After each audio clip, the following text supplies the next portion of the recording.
ધારાસભ્ય ચેતરભાઈ વસાવા ગઈકાલે જ જેલમાં ગયા હતા અને આજે જે ભારતીય જનતા પાર્ટીમાં જોડાઈ ગયા છે। આ સ્ક્રીન પર તમે ફોટો જોઈ શકો છો। નમસ્કાર મિત્રો, વિડીયોમાં તમારું સ્વાગત છે। આની જે સચ્ચાઈ શું છે એ તમને હું જણાવીશ કે શું ખરેખર ધારાસભ્ય ચેતરભાઈ વસાવા બીજેપીમાં જોડાયા છે કે પછી આ એઆઈ જનરેટથી વિડીયો બનાવવામાં આવે છે, ફોટો બનાવવામાં આવે છે, એ બધી ટોટલી માહિતી હું તમને જણાવી દઈશ। અત્યારે જે રીતના સોશિયલ મીડિયા ઉપર જે ચાલી રહ્યું છે ત્યારે ઘણા લોકો એવું કહે છે કે ઘણા નેતા જે છે એ જેલમાં જાય પછી એ પાર્ટી બદલી નાખે છે અને છૂટી જતા હોય છે, આવું પણ લોકો કહે છે।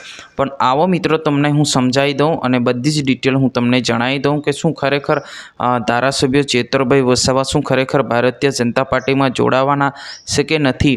અગર જો જોડાવાના હોય તો કેવી રીતના એ પણ હું તમને સરળથી સમજાવીશ। હું શૈલેષ ભીલ, તમે જોઈ રહ્યા છો ઈકે ચેનલ। વિડીયોને અંત સુધી જોજો ને આપણી ચેનલ પર નવા હો તો ચેનલને સબસ્ક્રાઈબ કરીને લાઇક કરી નાખજો। આ ઈકે ચેનલ કોઈ પણ પક્ષને વિરુદ્ધ નથી કરતી મિત્રો। હવે આપણે જાણી લઈએ કે ભાઈ કે ધારાસભ્ય ચેતરભાઈ વસાવા કેટલીક વખત જેલમાં જઈ ચૂક્યા છે, પરંતુ જે ભારતીય જનતા પાર્ટીમાં નથી જોડાયા અને અત્યારે જે ટેકનોલોજીનો જમાનો છે, ટેકનોલોજીના જમાનાની અંદર લોકો જે વિડીયો જે છે જનરેટ થઈ જતું હોય છે અને ફોટો પણ જનરેટ થઈ જતો હોય છે, એના કારણે લોકો કહેતા હોય છે કે જોડાઈ ગયા છે, પરંતુ એવું મિત્રો કોઈ પણ પ્રકારની અપડેટ નથી આવી હજુ તો। ધારાસભ્ય ચેતરભાઈ વસાવા ગઈકાલે જ જેલમાં ગયા છે, તો આજે કેવી રીતના જોડાઈ જાય એ તમે વિચાર કરો।